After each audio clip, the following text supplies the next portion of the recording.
So, hello everyone. Hope you're doing fine.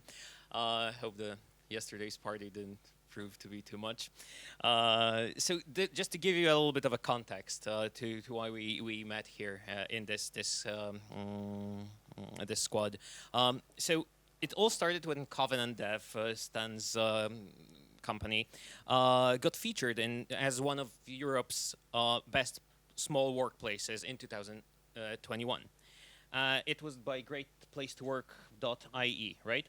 And we started talking, and we because there's always a lot of ideas how to make places a better workplace, and we wanted to make this discussion broader, not just about one studio, one award, but also invite more CEOs of companies of various sizes to see how those ideas can scale, or up or down, how well that works. And we actually just paused that discussion, and decided that, hey, let's just do it in public.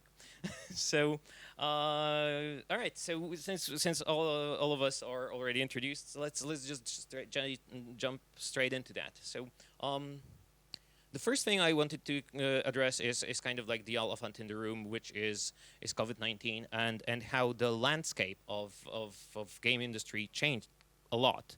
Because back in 2018, barely anyone was working remotely. Barely anyone tried that. Hybrid schemes for work were very uncommon, and now the pandemic, except for being very tragic problem to the whole world, it actually had some benefits, and one of them was showing us that even very big companies can work remotely. So now, in context of a great place to work, how do you guys feel about remote versus a studio? Because a lot of is it actually beneficial to a studio to work remotely? Because so many people want to do that, like do companies. Like, I don't know, Luke, you want to start? Sure. I mean, is this working? Yeah, there we go. That's better. I think a lot of companies have learned that it's good for their culture, good for mental health, that people don't have to come in and work, 9 to 5 every day. I can't speak for larger companies than ours, but it's it was a happy accident, I suppose. I wasn't, like we say, we have to be sensitive when we're talking about this, but when we were forced to go remote, we what? Louder? Okay, I'll just move a bit closer. There we go. Is that better? Okay. So, yeah, when we went remote, we were at a stage of production, which was full-on production, where we had made all the decisions that we had to make as a team in one place that were better when we were in one place. So it worked out well for us that it was just production by that point. It was far more like, we need to build this 3D model, we build the 3D model, we finished the game. But that would have worked less well for us at the very beginning of the project, or the midpoint, when you really want ideas to be firing around, and you want, personally, I want to be talking to people face to face, and ideas are interchanged much better for me in that way. So for our company, for State of Play, it proved to us that we can work fully remotely when we have to, but we also know when to do it now, and we're actually looking forward to bringing everyone back together, and I think we know the time to do that. I see Łukasz nodding very, very, vigorously. What's happened? Yeah, first of all, let's just take this one thing of I'm the bad guy in the room who is not thrilled about the remote work, and I know that that's an unpopular opinion these days. But I think that it's super important to distinguish kind of flexibility versus full remote work, because that's a huge difference, right? The fact that, let's say, everybody lives in a vicinity of the studio where they could commute to the studio, but for example, sometimes they choose not to. They have a flexible, like a 40 or 30 or whatever hour work week. They have remote days that they can pick up, and they just go in for meetings or for brainstorming or for whatever. That's a total different setup. That's just like being awesome workplace with flexibility, right? Versus full on remote, which requires a different setup in terms of building company culture, communication, etc.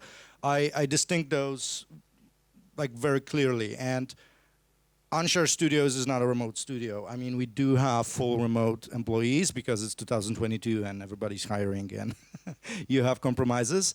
But the majority of the studio works on site, but we see the benefits of gradually, let's say, loosening up on the side of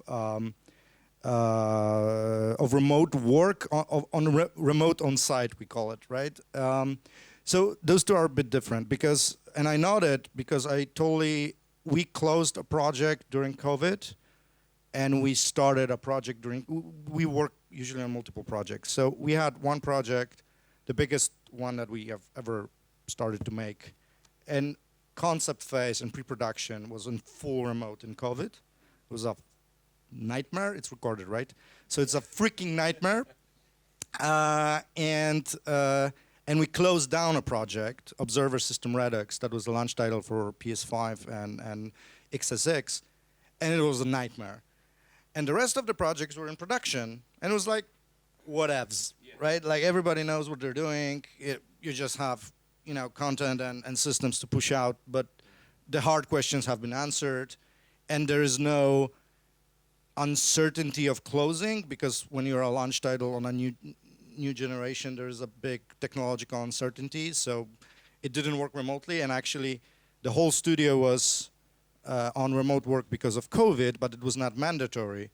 So like organically, almost the entire tech team on that project decided to work on site during the closing of the project. So I do not believe that remote is objectively full remote.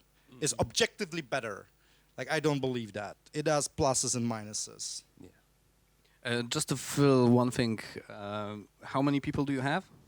Well, right now, we don't have as many as we did. In full production, we had 12, I think. All right. So, but, there were other people working remote. We had 12 in-house. Yeah. You have like over 100, right? Yeah, 140 right now, yeah. Okay, so we are at... That is a difference. At 25. We are at 25, but I will fill you in because I think that I'm also... we've been in a bit of a different situation when we were starting the company in 2020 at the very beginning, right before the pandemic, with just like a few people, like I think 7. We could have created a totally different culture that already is mobile and remote. So we already assumed that this will be our target workflow, and this will be our way of working. So when COVID hit, actually we haven't felt that much in regards to the working conditions because we already were, in part at least, working remotely. And surprisingly, after a while, we are not a full remote studio, let's say, because we have an office. It's just that the people just decide whether they want to visit it or not, and most don't want to visit it, not because it's not nice. It's pretty nice, but it's it's just that this is the way how they prefer to work. And this was the idea from the very beginning, not only to offer the mobile work, like everybody are on laptops, remote work, but also flexibility and no core hours. So when you start with assumptions like that, then it's far easier to adapt to such situations. And we kind of needed to adapt. So we needed to think differently in ways of how to deal with stuff that you mentioned, because we were just beginning. So we were in the prototyping concept phase. And it was challenging. It was definitely challenging, but when you start with a totally new company, you start with a totally new culture, and you can actually, like, it's easier for not to change the culture that has already been like brick and mortar. Yeah, to absolutely. Well, I mean, I think a lot of companies start because of the appeal actually of working together on site. Like, I didn't start State of Play to be remote and do that. Like, I know that we can now, But yeah, there is. I think people will come across that challenge, or that like it may make financial, or it may suit some people to work remotely. But actually, it's there is a definite benefit and a pull to me of working together as a team, like, and so. I think both are now possible. That's the best thing. It's like people have realized they can work remotely and it works. Like there's now another option on the table, isn't there? So I guess this, this kind of boils down to all of you saying yes, but, which is actually pretty great, right? Which means that studios can have a great culture, be a great place to work, regardless of being remote or not, and can cater to people who want to work remotely or not, and not everyone has to do things the same way. But speaking of culture, because that's I think was something Łukasz has mentioned. If we think about a great place to work and making a great studio, there's always a matter of a company culture. And now question is, obviously everyone has a different opinion on what the company culture should be, what you want to see in your company, and what you don't want to see. And now question is, how do you, or even do you, steer this company culture in any way? Do you want to are you facilitating certain elements of company culture? How do you do that? What do you kind of focus on when doing that? I don't know. Let's start with Sam. I can start because I will also refer to what you said, like about the teamwork. Because if you, for example, change the approach that the people, how they approach their work. So instead of you going at the morning in the morning and to the work and then seeing your task and starting doing the tasks, if you start with asking questions like who can I help with, or who is blocked by me, and how can I support somebody from my team, like this is a matter of a company culture and approach that you will reprioritize the way you work, and for me, that small thing that we try to nurture, that firstly support others and then do your own work, already set up a lot of positive effects as an additional thing. So this is something that we nurture like actively. For example, if you would ask about that, but there are multiple activities not totally related to work, maybe after work, that the people come up with. Like, for example, somebody wants to that the company goes for some charity, or maybe we want to go out more for some beers or in cinema or something like that. I think that the role of the company and of the good company is to somehow nurture that approach, that motivation, and support however it can. So sometimes it's organizational support. So if somebody wants to do more company trips, maybe we can do that. If somebody wants to go out for a beer, maybe a company can, I don't know, give you vouchers for first beer. I don't know, whatever. Like, this is something that sometimes in my past I actually saw being extinguished. So somebody wanted to, do something, for example, participate in some exhibitions or events, and it was like, no, like, keep to your work, and that's bad. Like, I think that this is not what you're supposed to do. It sounds like the happiness of your employees and the people you work with is very important to you. And it definitely is. I think it should be. Yeah, I think it should be. I think you want to look forward to going to work. I feel like we all work best when we're happy. Wait for it. I am so looking forward to what you say. Let's go. Łukasz, please. Go for it. Please. No. It's half jokingly. It's just that, first of all, you said that you asked if we consciously, I understood the question as if we consciously foster some kind of culture in the company. Yeah. And the thing is that you always foster it. The question is, do you do it consciously or not, right? Because the example comes from above, comes from the founders, comes from the principles that the founders do. And you cannot bestow a culture on somebody. A culture is an effect of repeated things you do, right? So if you encourage your people to think first of others before their work, and you do it the same way, and they're reminded about that, and they see that around them, etc. it will catch on, and people who are recruited will see, oh, this is how this company operates. So, and then you have one of the biggest challenge for us was, for example, retaining culture while scaling, right? It's we hired like 40 people during COVID, and retaining culture of an in-house studio during COVID while you're hiring. I mean, the ridiculousness of it is that once, for example, we have pretty strict security rules because of the work for hire that we do for bigger companies. Once a design director that was with the company from the beginning for 10 years, right, was forbid to enter the premises because people who were there did not know him, right? They never saw him and was like, who are you? And I'm a design director here. So, because the person worked like a month or something, right? So,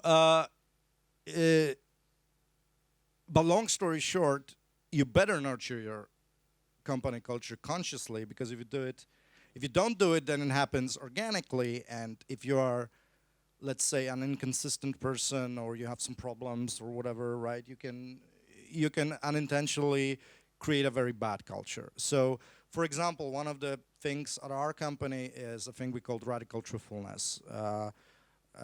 Some call it no bullshit policy. I prefer radical truthfulness.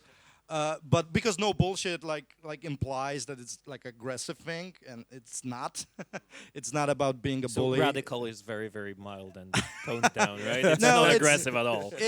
It's about a thing that I like about my company, that a person like, I don't know, 3 levels below me can give me feedback that they don't like something about the company, and they know nothing's gonna happen to them, right? Nothing bad, that's totally fine. I mean, doesn't mean I'm gonna do it, right? But like, yeah, we're talking, and everybody should at least, and we aim for that, speak their mind. So that's, for example, one of the things characteristic about us. I'm interested in how that relates to the creative process as well, because we have challenges where we want everyone to have their say, and there comes a point in every project where it's like, we have to get this done. I mean, that boils down to ownership, right? The fact that you can say anything doesn't mean you own the process or own that thing, right? Yeah. So but there is still a process to go through. Yeah.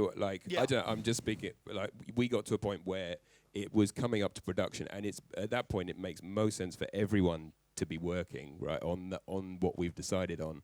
You have to phase out a little bit the kind of, okay, everyone, what do you think of this? Because if you're still coming up with ideas late on in the project, it's either going to derail it, or it's going to be a waste of time, or people aren't going to get their way, and they don't even feel like it's worth saying anything. So, yeah. I mean, from a psychological point of view, it's enough if they have their say and you just acknowledge that. It's like, I understand your point of view, but this is the way we're going because, and you give an actual reason, and that's usually enough.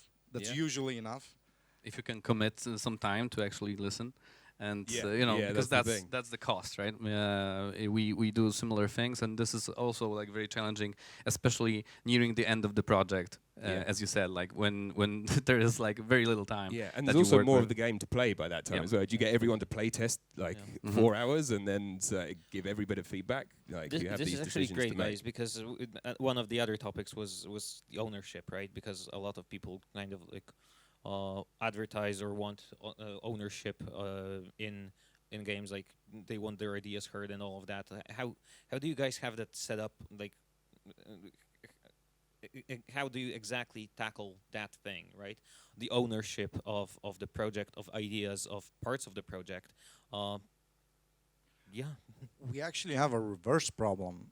I mean, it might sound strange. It may be because of the scale, right? But we have a reverse problem when people, we want them to take ownership, but they don't. They want to like just tell me what to do, right? Like tell me what kind of a system you want.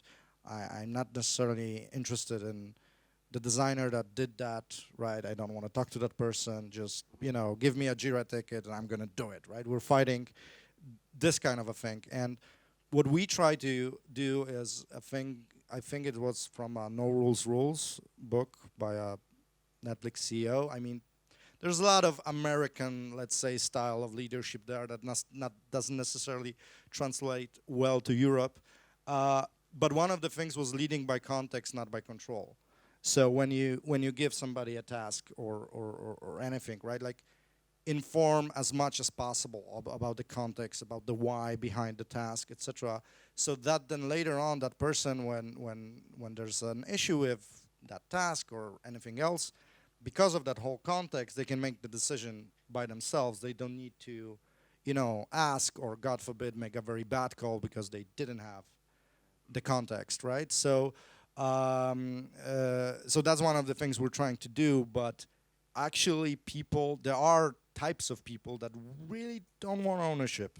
Yeah, that's I mean, fair enough. they don't want. That's I mean, great. They say they want ownership, but they don't want the responsibility. Yeah, but they're owning something. They're owning that bit of work that they've done, and that's I guess you have to work out what people want. They all have different variations of what they want to own.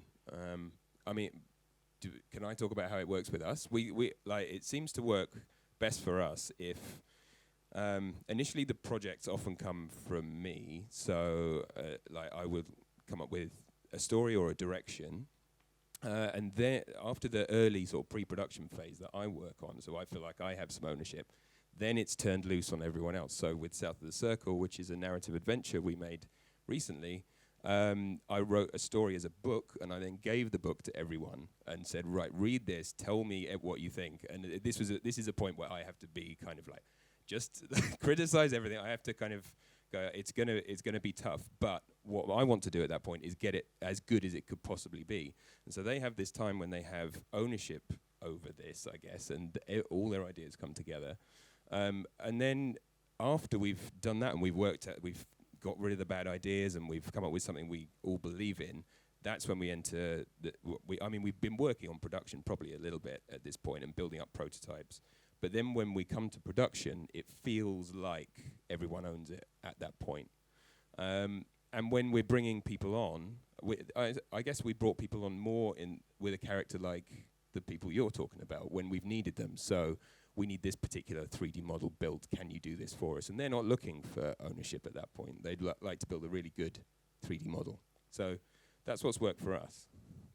I think we've got something similar. I mean, like, if you have a very strong vision, especially if you are doing the pre-production yourself, or in my case, also there is a concept team which is very small, but I'm also a part of it always. And then, so there is a strong vision, and the vision holders. This is very important. But then, when you start working on a project with your team, my advice would be, like, treat them as a team. So each and every member of your team could actually and can actually, like, give you some positive or negative, some valuable input and valuable feedback about whatever you're doing. So to be very practical, we have weekly challenges, as we call them. So each and every member of the team sets their own challenge each week and shares that across the whole team. So he speaks that on public, and on Fridays he actually shows the results. So everybody, and this is open for discussion, so everybody can actually criticize what he did or praise it. So that's also very important, that we usually omit to praise people.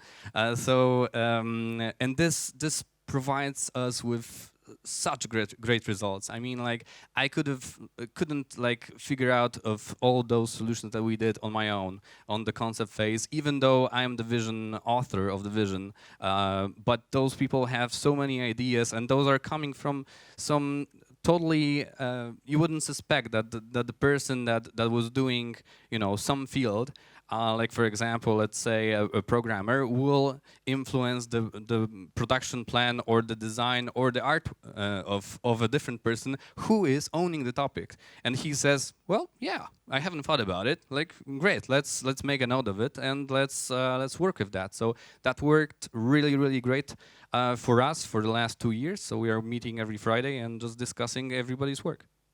Nice. Do you allow time for creation of their own games? Is it anything that they want, or no. We of course they are allowed to do their own games on their own time, but we are discussing only the project that is company working on. Okay, so they're coming up with solutions for something else. For something else on the project. It's interesting. So to be useful. Yeah. I wonder, how does the how do your company structures support that setup? When you, because the ownership that you're talking about, how do you organize it in on the structural level? So in my case, it's very rather flat. So the hierarchy is there, but it's rather minimal. So it's like a game director, leads of specific departments, and the developers. But this hierarchy is only there because of the sometime need for somebody to make the final decision on something and make it quickly. I really don't like some topics to be dragging or some decisions to be dragging for a long time. So I need somebody to be decisive. If it's not a departmental lead, then it's me. So it's rather quick to take. But at the same time, each and every member of the team should be thinking about it as a role, so that my role is sometimes to hire people or to get funds for the company, and that's not. I'm not a superior person. This is just the way I spend my 8 hours a day, for example, while other person is, for example, testing the game or testing one feature throughout the whole game. And we are both useful, and we are both needed and necessary for the company and for the game to succeed. So if we take this kind of an approach, those challenges that I was mentioning, I'm also a member of the team. So I'm also somebody who is saying, well, somebody is speaking that, yeah, I need to test this feature. I'm saying that, yeah, I need to check my, yearly annual report. And that's also a task that somebody has to do. And so to be equal. I just want to emphasize that what you said, I think, is one of the greatest things in leadership in general, right? And the realization that you're not superior in any way because of your position. You just have a different set of responsibilities and different set of things you do and the ways you contribute to the company. But the moment you start to think of yourself as a superior to somebody because you're the CEO or you're the lead or you're a director or whatever, that's a breeding of the problems. And I had this idea once, and I think I'm gonna follow up through on it. Maybe I will submit a talk to Digital Dragon someday. But there are very big similarities between this and raising kids, basically, because when you raise kids and when you read like modern science on raising kids, etc., one of the most important thing is to acknowledge the fact that this little person it's a full human being with all the rights and all. Not necessarily knows everything yet, right? But you do not own the kid. It has its own agenda and it's a little human basically, right? But the old school thing is until you earn your buck, etc. And you hear the same ring in the CEOs, right? It's like when you're gonna have your own company, you're gonna run it the way you want to, etc. So that mindset, that old school mindset, needs to go basically, and both in raising the new generation and in running companies. The same goes with praise, by the way. Never praise your employees and your kids. Acknowledge their efforts, right? But don't praise them. That's a tidbit of a psychological modern way of raising kids. It's a tidbit, right? But praising basically makes them crave the fact that you acknowledge the effects of the work, right? When you should acknowledge the effort, because the effort is repeatable and the effect is not necessarily repeatable, right? It might be good luck, it might be, some offshot or whatever, but if you praise the effort, you get repeatable, higher percentage chance of a result of a success, right? That short teachings on parenting. So Thank you. But yeah, there are a lot of similarities. So I just wanted to rephrase that, yes. I'm fascinated because I have kids as well. I'm like, oh no, I just said well done to him yesterday. Oh God, I failed. But should we be going around to our employees and saying, good effort, but, and they go, is it any good? You're fired. I can't tell you if it's any good. That's that would be actually bad shit, parenting. but good effort. Nice try. Having said that, I just want to touch upon another thing that is called servant leadership. There is also something like that, which means that to treat a person and an employee like somebody who also has hopefully has your those agendas aligned with you, and he wants to deliver this game the best quality he can, and sometimes he just asks you about stuff. He asks you about, you know, some free time for your family, weird, or for example, and support for, you know, hiring another person to the department on, or some outsource. And how do you behave on that? Like, if you do you hear your employee? Do you actually, you know, go for with it, or do you just like, yeah, like keep to your work?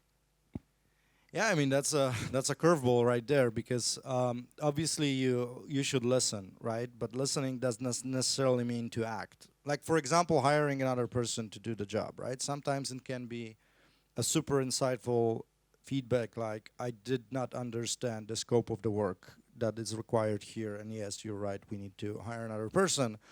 But I made, I think, hundreds of budgets in my life and couple dozens of games, and they always required more.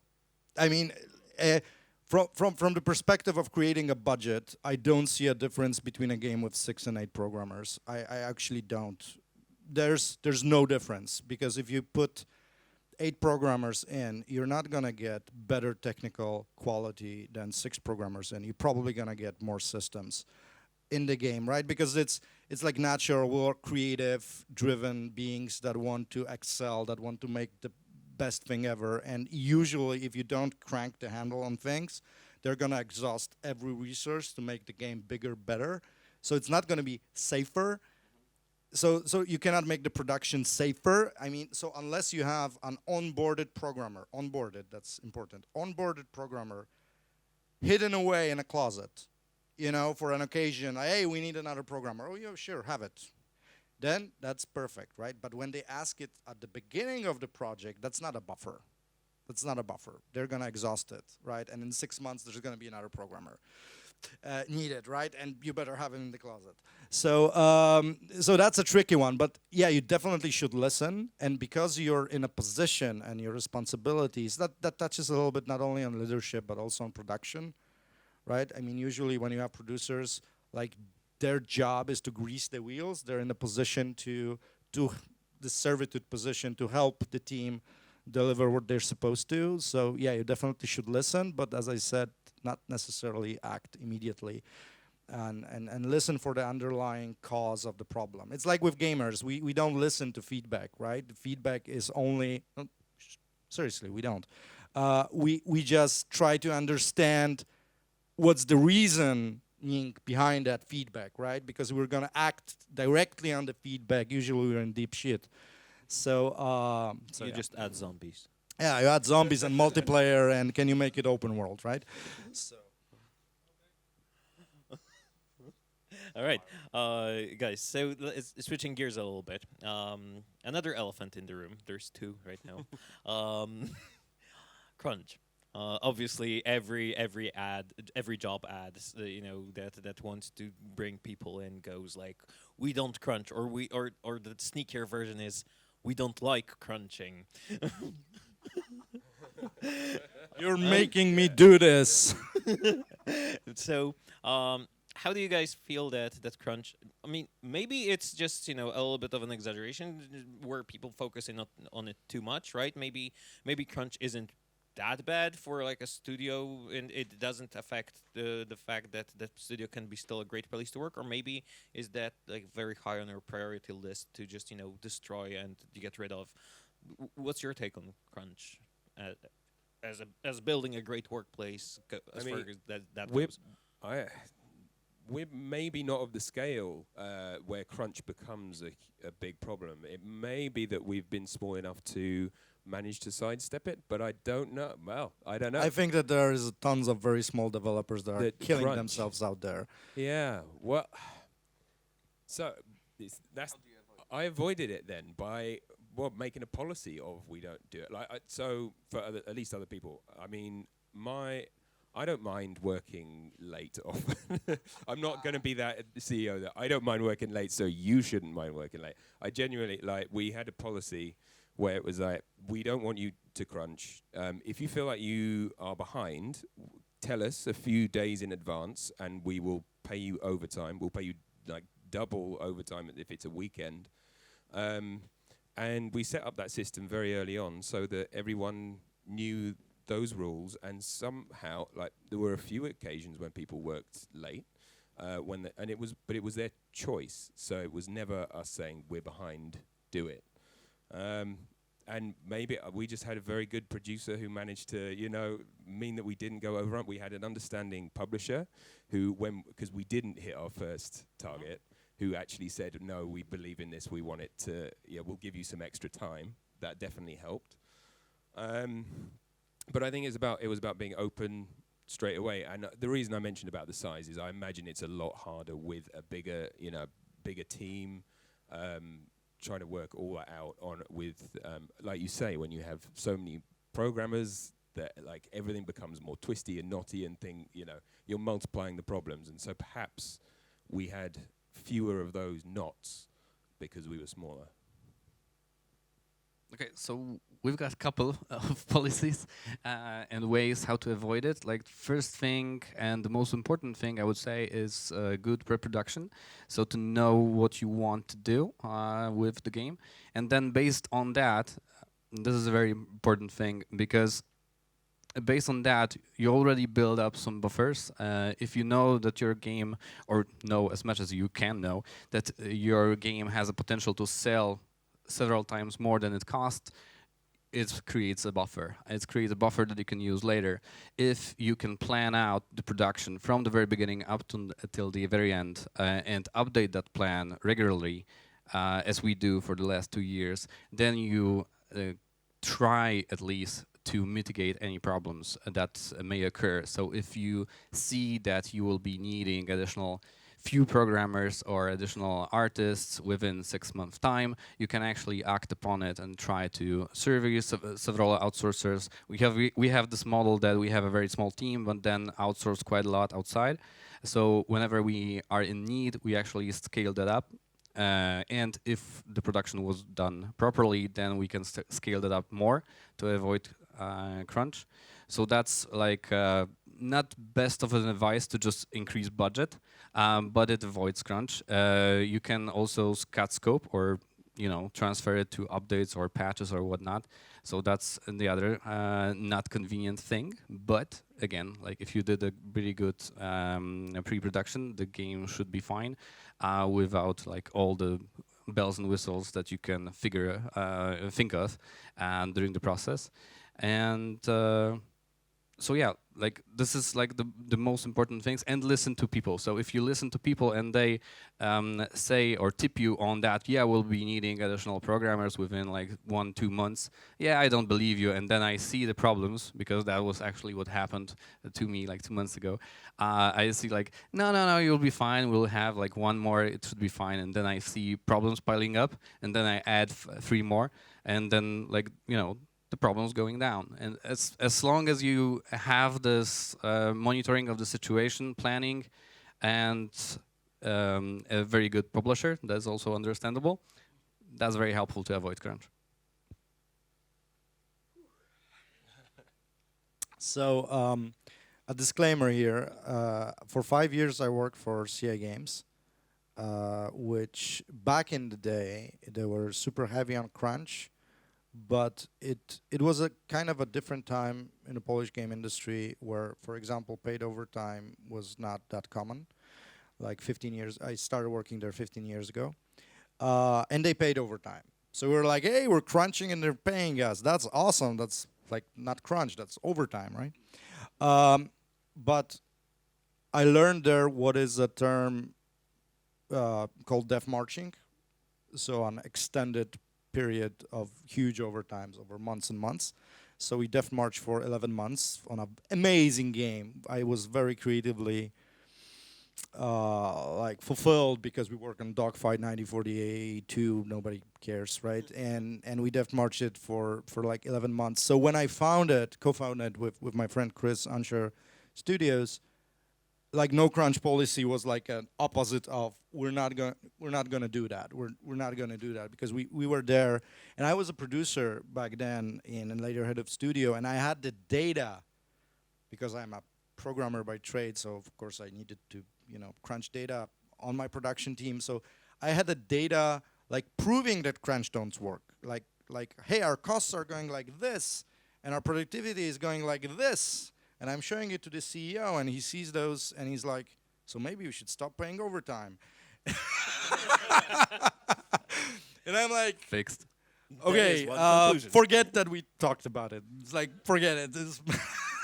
So yeah, so I strongly believe that crunch is counterproductive, right? The problem is with the scale of the projects that we're working on. I was not working, I think, on a project with maybe some super minor exceptions that did not have the requirements for overtime super late in the production. And I honestly don't mind if it's a couple of weeks, out of a 4-year project, right, or 6-year project. Like, I don't mind. You pay those people. You'd never made it mandatory. With the mandatory thing, it's tricky because peer pressure is a real thing. It's like, no, you don't have to, right? But you see that everybody else is doing it, right? And you're like, what, can I? So you need to be. It's nice that it's not mandatory, but you need to be mindful that not all people are assertive, right? And they might feel it's still forced on them. But long story short, I don't feel it's all that bad if it's just a small portion of production, and it's never planned as a way to fill in, more in content, or like we need to save. We're half in a production, and we see that we are not going to manage. So a crunch is about crunch from my perspective. This last push is so that you, from the marketing perspective, you hold the line on the launch date, right? So you don't want to launch a baggy product, and that's the only reason that you use it. Obviously, it would be better if possible to move the launch date. That increases the budget and screws your marketing plan, but it's sometimes required. I am as a producer by trade, let's say, or by experience, my favorite is take out an axe and cut your project. That's like the perfect tool. That's the best tool of a producer, is an axe. So you go through Jira and one fix, one do, one fix, one do, one fix. Like everybody's like, freak, go. And if you had a good pre-production, you can actually do it without like seriously hurting the game, because sometimes you can overreact with the axe and the tree falls down. But to be honest, in my experience as a CEO, the most common solution for us is me going in and renegotiating the budget and the time. And that was the most common, and it sucks because it hurts your bottom line, and sometimes it makes the project unprofitable, right? But on the other hand, crunch, especially in 2022, where everybody has 100 job offers, retaining talent is more important, right? Because you can not earn money on a single project. So assuming you're not going bankrupt, if you retain the talent, because if you're going bankrupt, it's like that's a whole other thing, right? But if you just don't earn enough money to say that the P&L was nice, then retaining talent for a next project is more important, right? You don't want people to leave because they feel betrayed by the crunch or whatever. And you can see those stories out there, that they are still there, right? People burn out after a project and leaving. So yeah, that's our take. This is a nice thing you said, right? Retaining talent. Do you think that... Okay, I'll risk a statement and tell me you disagree. Is retainment of talent like the litmus test of how good your company is of a place to work? Like, I'm gonna go more and say that if you're not like a big IP holder, like let's say Disney or whatever, right? That's your single most important asset in the valuation of your company, Absolutely. right? I mean, we're in game development, so let's say that just for the sake of argument, that your company, let's say, is worth $20 million or 50 or whatever, right? Let's say $50 million, right? If you take the talent out of it, your laptops and your office and your everything is worth like $20,000, or maybe you can get $50,000 out of it, right? Like it's virtually nothing. The talent is the all we have in terms of value of our company. So it's super important to retain talent. And yes, I do think that talent retention is one of the most important KPIs for a company. Yeah, I agree. Yeah, can't agree more. All right. So just to summarize so far, we know that a company that's a perfect place to work at avoids crunch, and if the crunch happens, is trying to be human about it. We know it can work remotely and can work in house. We know that it doesn't praise its employees. I disagree with it. Topic for the next panel. Just going through the last round, like no questions, just open mic of what do you think is like the most crucial part for you as a CEO to make your place, your workplace, a better place. Who wants to start? Like, It's really golden hard to bullet. do that, in a few words without sounding really trite and like you're coming up with a slogan. Yeah, because I was going to say something like "be yourself" and you want all your employees to be happy. I know you like it's something along those lines, but like it is be sensitive to your employees. Like let them dictate the culture. That is me. Yeah. Praise them once in a while, like even if it's a good cup of tea, that's all. Like, maybe just the tea, but actually make them tea. That's what like maybe because again, I don't have to do it for 200 people. I will make tea for everyone. So yeah, it's the happiness of my employees is the most important thing.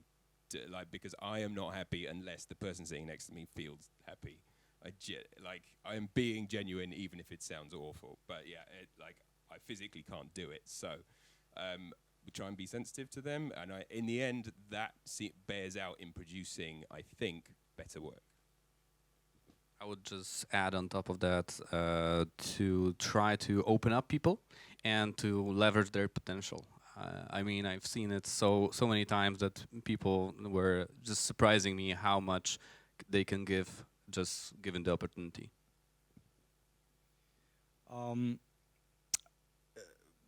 I try to be short, and it's gonna sound like a slogan, unfortunately, but it's a very deep topic for me. It's to rally people around a goal, a mission. It can be many things. It can be let's make the best IP-based or not IP-based RPG games, horror games in the world, Blubber Team, or meaningful experiences, 11-bit studios or whatever. But when you tell the mission to the people and you're aligned on that and you pay them fairly, you stop squabbling over, are there fruits or is there, leisure or whatever. It's just you build around the people that want to build the same thing with you, right, in the same direction. And I'm all for, if you want to do other things, if you want to do horror games, or you want to do, maybe you should go to Blubber Team and you'll be better off there, actually. And I'm not saying it sarcastically. It's like, hey, we're doing our thing here. This is our, and it took me a couple of years to get there, actually, because for a couple of years we were like this everything company.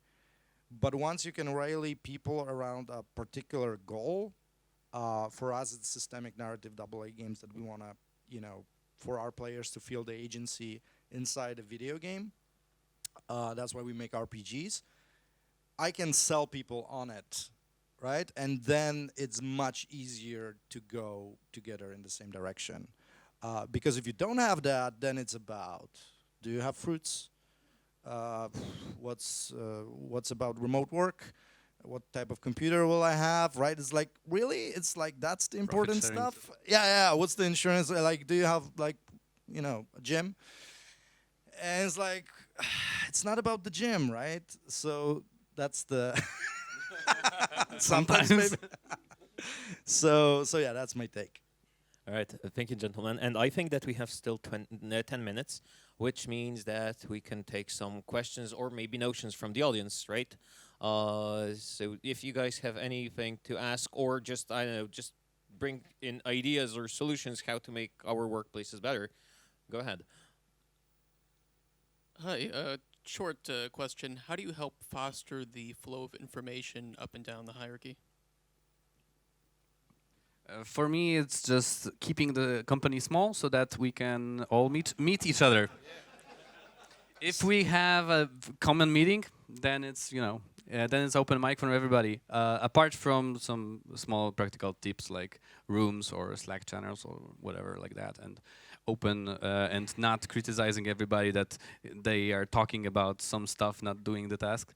Then it should be fine. Yeah. One simple thing that we integrated was just a stand-up meeting every day. Just it was such a simple change. We weren't doing it before. We were talking about things over lunch, stuff like that. But just have a producer there who would come in and say, "Okay, stand-up meeting time," and we'd use that to plan the day, and then people could talk about anything they wanted then, and everyone knew everyone else's problem, and someone would be like, "Oh, I can help you with that," at just before lunchtime. So it was really simple, and it helped us work about twice as fast. Are they bringing up some big stuff? Like, for example, somebody is talking, I have a problem with this task, and somebody, I have a problem with this company. Like, then, if you know what I mean. Shut down the meeting. You shut down the meeting. No, I just mean that we have this one meeting, 1 hour meeting each week when actually somebody can suggest something to improve on top of the project or on top of the company, not related to anything that's being done right now. Yeah, that's a good idea. Yeah, with scale, it's one of the biggest problems, actually, with biggest challenges we have. There are many small things we're doing, but I think two things stand out. Every quarter, we have a thing called Anshar Day. It's a day of your normal operational tasks where the entire company gathers on, like, let's say, internal conference, you might say, where I have usually hour and a half expose about current state of the company, the mission of the company, current project status, where we're going, what we're planning, etc. And after that hour and a half, I open myself to a Q&A, so everybody, those 140 people can shoot me dead. I dread those. I really dread those. But that's the cost of radical truthfulness. You need to stand there and take it, and don't get annoyed. And just answer as honestly as you can to all the questions. So Anshar Day is like an internal conference every quarter. That's one thing. And the second thing is part of the responsibility in the hierarchy, and that's the part of leading by context, not control I mentioned, is you need to push down the information, right? So I try to maximize the transparency on my side to the directors. We have many small things that we do to do that. But my responsibility is to push as much information as I can in context to the directors. And the director's responsibility is to do it to the leads, and the lead's responsibility. And sometimes, of course, you have this horrible nightmare of, the information gets twisted. And and then on Anshar Day, I get questions, and I try to smooth it out. It's like, no, that's not what I meant. But yeah, that's what we do. Definitely flat culture, flat hierarchy helps, because the more hierarchy you have, like, it's more difficult to actually take the information and process it upwards. So it seems like we have time for one more question. Anyone? Hi. Regarding the fact that in many cases we have CEOs being also producers at the same time, what do you think about it? Is it a good thing or bad thing, especially when it comes to communication between angry employers who can't get the task done on time, get budget and so on, but they are scared to talk to the producer because he is also the boss. You don't get the boss angry, I mean, that's a culture problem if you cannot get the boss angry. Like, my people get me angry all the time, and they don't seem to have a problem with that. That's a good thing or bad? So that's one issue I have here, right? If you have a problem with actually communicating a problem to owner of the company, then there's some kind of a culture problem there. And the second, my biggest question is that person a good producer? Because, I mean, producer is a specific thing, because usually actually CEOs are usually good producers because they used to be producers, but CEOs usually get to be shitty creative directors because they were in marketing or whatever previously, right? But now they have their own company, Production. and they want to be and they want to be a creative director, right? So my biggest question will be: do they have what it takes to do the job? That's thing number one, and thing number two. There's a other problem than that they are a producer if you cannot tell them that there's a problem. I mean, could there be an issue that there is, like, someone wants to bring a problem with someone who's a couple of steps above, I can understand why people might feel like, excuse me, they would need someone in between. And in our case, we had a producer who was looking out for my needs, who were, making the calls, the creative calls, and and also looking out for the needs of the people who were, the programmer, who, like, he would check in with them. So there can be this role, this nice glue in between that does that job. But I mean, as far as possible, you do want a nice flat hierarchy where people feel okay to criticize the project and go right to the top. For me, it also helps if you debunk the myth of, like, again, like, superior person or of a CEO. If you are blunt with your employees of saying that you actually sometimes don't know what you're doing, and it's useful for them to actually give you feedback because the chances are that you haven't thought about something, then it's much easier. And they see that I'm, like, for example, struggling with something, like, then they are, adding up, helping out. Then if you listen, then it kind of works. Yep. Okay, I agree, but I assume there's a threshold of, let's say, the company scale until which you can actually be nice to everyone, above which you are just a boss. I disagree that you need to be an asshole. I strongly disagree with that statement. Okay, thank you. And maybe last question. If there is no any other question. Thank you. Thanks, guys. Thank you very much. Thank you.